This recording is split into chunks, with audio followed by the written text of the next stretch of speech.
Hi guys, मेरा नाम है साहिल खन्ना और आज की वीडियो शुरू करते हैं। सबसे पहली न्यूज है ट्विटर की। तो भाई ट्विटर यूजर नेम को ऑक्शन करेगा। अब ये यूजर नेम कौन से ऑक्शन किए जाएंगे? वो यूजर नेम बेसिकली वो ट्विटर के अकाउंट जो कि इनएक्टिव है। तो भाई अगर आपका अकाउंट इनएक्टिव है तो उसको यूज कर लो, पता लगा वो भी नीलामी में फंस गया। और ये सब ट्विटर क्यों कर रहा है? क्योंकि ट्विटर चाह रहा है कॉस्ट कटिंग करना, पैसे बचाना। एलॉन मस्क ने जब से ट्विटर लिया है और उसको प्राइवेट किया है तो उनका प्लान यही है कि मेरे को इसको ढंग से प्रॉफिटेबल बिजनेस बनाना है। अब सिंपल सी बात, जितनी कॉस्ट कटिंग कर सकते हैं उतनी कॉस्ट कटिंग करने की कोशिश कर रहे हैं। सबसे पहले एम्प्लॉयज निकाले गए, अब ये किया गया। साथ में उन्होंने अपने सिंगापुर के एम्प्लॉयज को कहा है कि भाई घर से काम करो, ऑफिस आने की जरूरत नहीं है। ऑफिस आता है तो कोई खर्चा होता है, सिंपल सी बात। ऑफिस आओगे तो आपको स्पेस लेनी पड़ेगी। अभी रिपोर्ट से चल रहा था बहुत टाइम से कि उन्होंने बहुत जगहों के अपने रेंट देने ही बंद कर दिए थे, स्टाफ मतलब जो हेडक्वार्टर्स थे जहां जहां पे उनके। तो logically work from home culture की तरफ पुश करेंगे अपनी टीम को, ताकि पैसे ना देना पड़े उस रेंट वाली जगह के भी, और घर से ही ऑपरेट करवा के काम करवाया जा सके। देखते हैं क्या कर पाते हैं, क्या इसको प्रॉफिटेबल ले जा पाते हैं। क्या ट्विटर सही चलेगा या फिर बैंकरप्ट हो जाएगा? जिन्होंने इन्वेस्ट किया है ट्विटर के अंदर, क्या उनको रिटर्न मिलेगा या फिर उनका पैसा डूब जाएगा? अगली खबर माइक्रोसॉफ्ट से है। तो माइक्रोसॉफ्ट ने अपने यूएस के एम्प्लॉयज को अनलिमिटेड वेकेशन डेज दिए हैं। बेसिकली जितनी भी छुट्टी मारनी है उतनी छुट्टी मार सकते हो। इससे पहले भी बहुत सारी कंपनीज ने ऐसा किया है। हमने भी बीच में किया था पर उसके बाद मैंने इसको कैंसिल कर दिया। मेरे को लगा कि इसका मिसयूज हो रहा है। पहले स्टार्टिंग में जब मैंने किया था तो मुझे लगा था ये बहुत बेनिफिशियल चीज रहेगी। वो लोग काम करेंगे जिनको काम करने का शौक होगा। तो ठीक है, स्टार्टिंग के अंदर ये चीज अच्छी रह रही थी। बाद में मैंने देखा भाई लोग मिसयूज कर रहे थे इसका, तो इसलिए मैंने उस पॉलिसी को बंद कर दिया। क्योंकि क्या हो रहा था, बंदा 5 दिन काम कर रहा है महीने के अंदर और सैलरी पूरी लेके जा रहा है सिर्फ टशन टशन में, क्योंकि ठीक है पैसे मिल जाएंगे, काम करने की जरूरत नहीं है तो ठीक है हम छुट्टी मार रहे हैं। तो वो वाला सीन हो रहा था। तो माइक्रोसॉफ्ट ऐसा कर रहा है। जिन लोगों की अनपेड लीव्स बची हुई है, बेसिकली साल के अंदर कुछ स्पेसिफिक छुट्टियां मिलती है हर कंपनी के अंदर, तो अगर आपके पास वो स्पेसिफिक छुट्टियां बची हुई है तो अप्रैल तक उनको पैसे मिल जाएंगे उन छुट्टियों के। अगली खबर हमारी गवर्नमेंट की है। तो उन्होंने 2600 करोड़ की एक स्कीम निकाली है जहां पे रुपे कार्ड को और यूपीआई को प्रमोट किया जाएगा। कि यूपीआई की जो पेमेंट होती है छोटी माइक्रो ट्रांजेक्शन, उसको प्रमोट किया जाए, रुपे कार्ड को प्रमोट किया जाए। अब मॉर्गन स्टैनली का कहना है कि पेटीएम को इससे फायदा हो सकता है। पेटीएम को 5 से 7% मिल सकता है इस पूरे पूरे पोर्शन का। अगर मिलेगा तो बहुत अच्छी चीज रहेगी पेटीएम के लिए। भाई लॉस जो बिजनेस चल रहा है उसमें कुछ तो सही डायरेक्शन में जाता हुआ दिखाई देगा। और पेटीएम की कहानी यहाँ खत्म नहीं हुई है, एक खबर और निकल के आई है। अलीबाबा ने अपने शेयर्स बेच दिए 125 मिलियन डॉलर के पेटीएम से। और जैसे ही खबर निकल के आई है ना, शेयर मार्केट का बुरा हाल था इनका। मार्केट देखो किस तरीके से घटी है, एकदम ड्रास्टिक तरीके से घटा है। जैसी खबर आई घटा। अगली खबर अल्फाबेट की है। जो उनकी लाइफ साइंस यूनिट है उन्होंने 200 एम्प्लॉयज को निकाल दिया है। 15% वर्कफोर्स के आसपास निकाला गया है। अल्फाबेट पहले गूगल जो था, गूगल की एक पेरेंट कंपनी बनाएगी अल्फाबेट। गूगल को छोटी कंपनी बनाया गया, तो गूगल एक अलग टाइप की चीजों में काम करता है। अब अल्फाबेट बाकी बड़ी बड़ी चीजों के अंदर काम करता है। एआई के अंदर भी काम कर रहे हैं, अपनी सेल्फ ड्राइविंग कार के ऊपर भी काम कर रहे हैं, बहुत सारी अलग अलग चीजों के ऊपर कर रहे हैं। अगली खबर सैमसंग की है। तो डीआरआई ने उनको नोटिस भेजा है कि आपने बहुत सारा टैक्स का घोटाला किया है, बताओ आपके खिलाफ क्या किया जाए, और जो आपके टॉप लेवल मैनेजमेंट है उसके खिलाफ क्या किया जाए। बेसिकली कहा जा रहा है उन्होंने कस्टम ड्यूटी तकरीबन 1728.47 करोड़ की इवेड करी है। मतलब उन्होंने गलत तरीके से चीजें करी है। तो देखते हैं क्या होता है क्या नहीं होता, क्या वो आंसर दे पाते हैं कि ऐसा था ही नहीं। सैमसंग इंडिया की तरफ से ये निकल के आया कि हाँ हम रिव्यू कर रहे हैं उस शोकॉज नोटिस को और देख रहे हैं कि क्या है उसके अंदर और कैसे उसको सॉल्व किया जा सकता है। शोकॉज नोटिस मतलब अभी सिर्फ बुलाया गया है, एलिगेशंस नहीं है ये। मतलब ये कहा नहीं गया कि आपने कर दिया आओ आप पे केस होगा ऐसा होगा। शोकॉज है, आओ बताओ भाई ये जो हमको लग रहा है डिस्क्रिपेंसी, ये सही है या फिर गलत है। अगली खबर एक अच्छी खबर है इंडिया के लिए। ताइवान की पावर चिप जो कंपनी है वो इंडियन कंपनीज के साथ में प्लांट लगाने के लिए बातचीत कर रही है इंडिया के अंदर। तो ये बहुत अच्छी चीज है। गवर्नमेंट ने अभी इंसेंटिव स्कीम निकाली है कि भाई इंडिया के अंदर सिलिकॉन चिप बनाओ, फायदे ले जाओ। तो सब इंडिया में सिलिकॉन चिप बनाने की तरफ भी आ रहे हैं। तो देखते हैं क्या क्या बनता है। आने वाले 5 साल में सारी सच्चाई पता लगेगी, क्या क्या बनेगा और उससे क्या क्या बेनिफिट होगा हमको भी। देखो सिंपल सी बात, एक गवर्नमेंट लेवल पे तो फायदा हो सकता है कि इंडिया में मैन्युफैक्चर होगा, हम एक्सपोर्ट करेंगे तो इसकी वजह से हमारे पास में बाहर का करेंसी बढ़ेगी और फायदा होगा ओवरऑल। ये वाली चीजें तो एक बार को हो सकती है, पर मुझे ये देखना है क्या उससे हमको बेनिफिट मिलेगा या फिर नहीं मिलेगा। अभी जो कंप्यूटर सर्वर्स होते हैं उसके लिए भी इन्होंने स्कीम निकाली, चिप के लिए भी निकाल दी, डेटा सेंटर्स के लिए भी निकाल दी, डैश के लिए भी निकाल, बस सबके लिए निकाल रहे हैं। तो क्या उससे हमको चीजें सस्ते में मिलेगी एज ए कंज्यूमर इंडिया वालों को या फिर नहीं, वो भी देखने वाली बात है ना। आईफोन तो इंडिया में बन रहा है, आईपैड बन रहा है, मैकबुक भी बन रहे हैं, तो क्या वो डिस्काउंटेड हमको फायदा मिलेगा या नहीं मिलेगा। अगली खबर ब्लैक रॉक की है, तो उन्होंने 500 एम्प्लॉयज को निकाला है कॉस्ट कटिंग के चलते, पैसे बचाने के लिए। ये कॉस्ट कटिंग के नया वर्ड जो शुरू हुआ है लोगों को निकालने का, यही है। और साथ में उन्होंने अपनी हायरिंग को भी फ्रीज कर दिया है, ये बड़ी चीज है। सिंपल सी बात क्या होता है, लोगों को निकाला जाता है पर हायर भी करते रहते हैं over the period of time. अब अपनी हायरिंग को फ्रीज करने का मतलब क्या हुआ, 500 लोगों को तो निकाल दिया जो हमने अपनी तरफ से निकाला है, हायरिंग को रोक दिया, अब कुछ लोग खुद छोड़ के भी जाएंगे, तो लॉजिकली हमारी वर्कफोर्स कम होगी over the period of time. बात ये है। अगली खबर हिंदुस्तान यूनिलीवर की है, तो उन्होंने जीवी वेंचर्स के 51% स्टेक ले लिए है 264 करोड़ रुपीस के अंदर, और इन्होंने कहा है आने वाले 36 महीने के अंदर हम बचे हुए शेयर्स भी ले लेंगे।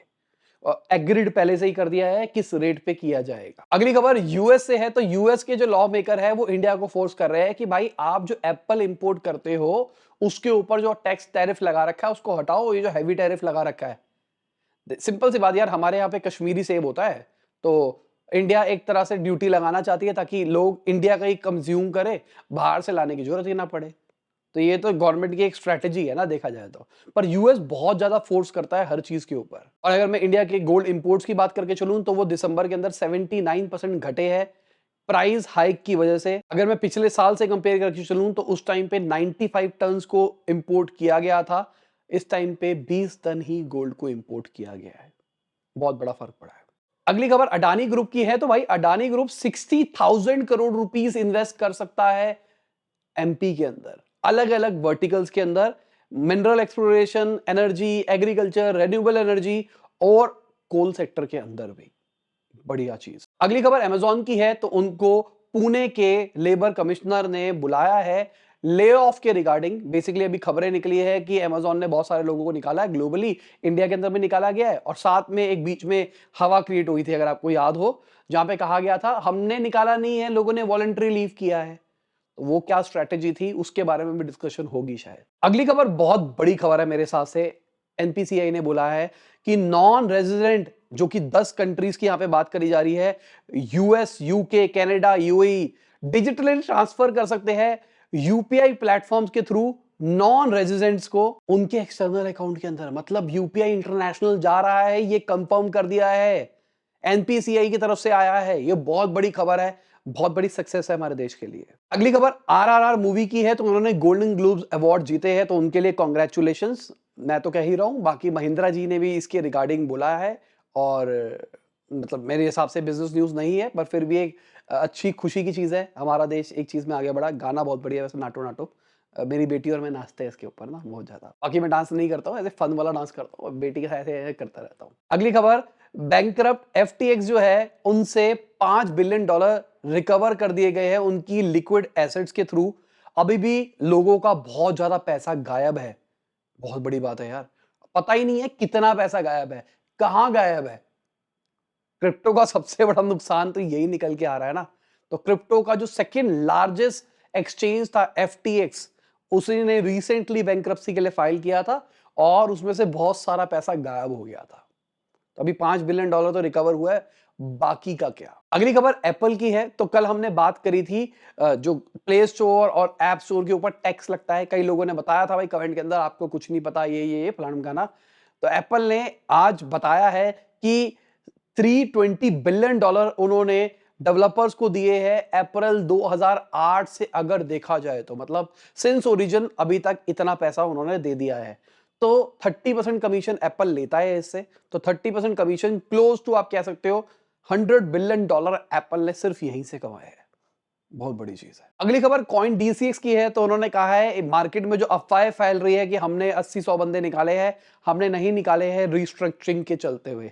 ये रिस्ट्रक्चरिंग भी एक वर्ड है कॉस्ट कटिंग भी एक वर्ड है और 3-4 वर्ड्स और आ गए मार्केट के अंदर जिसका नाम लेके लोगों को निकाला जाता है। अगली खबर एक और अच्छी खबर है हमारे देश के लिए। तो एक और कंपनी इंडिया में आ रही है जो कि आईफोन का कैमरा मैन्युफैक्चर करती है। तो चाइना बेस्ड कंपनी है ये, वो आईफोन के कैमरा सप्लायर है। वो $300 मिलियन की यूनिट सेटअप करेंगे इंडिया के अंदर। बढ़िया चीज है। अगली खबर टीसीएस के सीईओ ने बोला है हमने बहुत ज्यादा माइंडलेस परचेजेस करी है क्लाउड की स्पेस के अंदर। बेसिकली उन्होंने क्लाउड की थोड़ी सी तारीफ टाइप करी। उन्होंने कहा क्लाउड की एक बहुत बड़ी एडवांटेज है, आपको कोई फिक्स चार्जेस नहीं देने पड़ते, जैसे आप स्केल करते हो वैसे वैसे आपको पैसा देना पड़ता है। तो क्लाउड बहुत अच्छा है। ये होस्टिंग की बात करी जा रही है, यहाँ पे नॉर्मल की बात नहीं करी जा रही। तो क्लाउड में डायनेमिक प्लान्स भी होते हैं। नॉर्मल अगर आप सर्वर लेते हो, अपना खुद का सेटअप करते हो डेटा सेंटर, मतलब खुद का सर्वर बनाते हो लोकली, तो आपको एक फिक्स अमाउंट देना पड़ता है और उसके ऊपर मेंटेनेंस चार्ज देने पड़ते हैं। पर एडब्ल्यूएस जैसे प्रोवाइडर जो है वो आपको क्लाउड देते हैं, बस जितना बिल आएगा आएगा, बात खत्म। हम आपकी पावर अनलॉक कर रहे हैं अनलिमिटेड लेवल पे पावर पॉइंट ऑफ व्यू से। अगली खबर पीयूष गोयल जी की है। तो उन्होंने यूएस के इन्वेस्टर्स को बोला है कि आओ इंडिया के अंदर ईवीज के अंदर और सेमीकंडक्टर के अंदर इन्वेस्ट करो। फैक्ट्री के ऊपर गवर्नमेंट का बहुत ज्यादा फोकस है। मैं बजट को लेके बहुत ज्यादा एक्साइटेड हूं। देखते हैं गवर्नमेंट बजट के अंदर ऐसा क्या निकालती है जिससे हम एफडीआई को और ज्यादा अट्रैक्ट कर सकते हैं मैन्युफैक्चरिंग सेक्टर के अंदर। क्या हम ease of setting up a factory और ज्यादा कर पाएंगे या फिर नहीं कर पाएंगे। अगली खबर कैशिफाई की है। तो उनके रिजल्ट निकल के आए हैं। तो उनके ऑपरेशन से ईयर ऑन ईयर उन्होंने जो रेवेन्यू बनाया है वो 50% बढ़ता हुआ दिखाई दिया है। अब फोटो के अंदर देख सकते हो कि भाई लॉस क्या है, प्रॉफिट कितना है, क्या है क्या नहीं है। तो कैशिफाई के फाउंडर्स के साथ में हमने सीजन 1 के अंदर, फाउंडर अनफिल्टर के सीजन 1 के अंदर इंटरव्यू किया था। तो वो देखना, आपको पता लगेगा कैशिफाई कैसे काम करता है, इनकी स्टोरी क्या थी। इनके जो को फाउंडर है उनसे मैं बहुत ज्यादा रिलेट कर सकता हूं क्योंकि उनकी जर्नी और मेरी जर्नी बहुत सारी मिलती जुलती है। मैं भी केमिकल इंजीनियर हूं, वो भी केमिकल इंजीनियर है, बहुत कुछ है। तो अगर किसी ने देखा है तो नीचे कमेंट में बताना, नहीं देखा तो जाके देख लेना। और अगर मैं वजीर एक्स की बात करके चलूं तो उनके रेवेन्यू बढ़ते हुए दिखाई दिए हैं। सबसे बड़ी बात, प्रॉफिट टेबल चल रहे हैं। आप चार्ट देख सकते हो, प्रॉफिट कम है अगर देखा जाए तो, पर है प्रॉफिटेबल। परसेंटेज वाइज आपको बहुत ज्यादा दिखाई दे रहा है कि बहुत ज्यादा परसेंटेज वाइज ग्रो की है, पर कंपनी प्रॉफिटेबल है। अगली खबर मोदी जी की है। तो उन्होंने बोला है इंडिया फिनटेक के अंदर तो नंबर 1 बन गया है, बहुत ही जल्दी हम थर्ड लार्जेस्ट इकोनॉमी बन सकते हैं। फिनटेक के अंदर नंबर 1 बनना इज अ बहुत ही बड़ी गोपनीय चीज। इंडिया के पास सुपर पावर है, इंडिया की पॉपुलेशन। तो फिनटेक के अंदर नंबर 1 हम अपनी पॉपुलेशन की वजह से ही बन पाए। ओवरऑल देखा जाए तो हमारे यहाँ पे इंडिया में लिटरेसी रेट बढ़ रही है फाइनेंशियल सर्विसेज को लेके। जियो रेवोल्यूशन के बाद में सबके पास में इंटरनेट आ गया है। तो ये दोनों चीजें जब जुड़ती है और इंडिया जैसी पॉपुलेशन होती है तो एक स्मॉल परसेंटेज में भी आप बहुत बड़ा नंबर क्रिएट कर जाते हैं। अब आपके दिमाग में आ रहा होगा भाई चाइना के पास भी तो पॉपुलेशन है, वहां क्यों नहीं है? क्योंकि वहां की इकोनॉमी ओपन नहीं है, वहां बहुत सारे लोग बाहर के जाते नहीं है, वहां के लोग भी कतराते हैं, ये रीजन है। अगली खबर पीयूष गोयल जी की है। तो उन्होंने क्लियर कर दिया एक तरह से, उन्होंने कहा इंडिया और यूएस का कोई फ्री ट्रेड एग्रीमेंट नहीं होने वाला, कोई माइनर डील्स नहीं होने वाली, कुछ भी नहीं होने वाला। हम कुछ और के ऊपर बात कर रहे हैं, पर वो बात क्या कर रहे हैं पता नहीं है। मतलब सीधी सी बात, यूएस कोई भी फ्री ट्रेड एग्रीमेंट अभी साइन करने के लिए तैयार नहीं है किसी भी देश के साथ में। सीधी सी कहानी है, हमारा यूएस के साथ में कुछ नहीं होने वाला। सेब के लिए तुम हमको कम करने के लिए कहते हो, तुम हमारे को कम नहीं करते प्रोडक्ट्स के ऊपर, है ना। अगली खबर, स्केल एआई ने अपने 20% वर्कफोर्स को निकाला है। ये tiger global backed AI startup है। तो मतलब बड़ी ये लेवल की है, फंडेड है। तो फंडेड होने के बाद भी स्टार्टअप्स निकाल रही है। अगली खबर, रिपोर्ट्स के हिसाब से स्ट्राइप की जो वैल्यूएशन है वो 11% घटी है, $63 बिलियन पे पहुंच गई है। अगर मैं रिपोर्ट्स की बात मान के चलूं और अगर चीज को समझने की कोशिश करूं, इनकी वैल्यूएशन एक्चुअली 33% घटी है लास्ट राउंड से। अगर हम कंपेयर करके चले जो इन्होंने 2021 के अंदर रेस किया था। और इसी के साथ आज की न्यूज खत्म होती है। उम्मीद करता हूं आपको मजा आया होगा। लाइक कर देना, शेयर कर देना, कमेंट बताना वीडियो कैसी लगी। बाय, गुड नाइट, शब, गुड हाफिज, गुड मॉर्निंग, आफ्टरनून, जब भी आप वीडियो देख रहे हैं। जय हिंद, वंदे मातरम।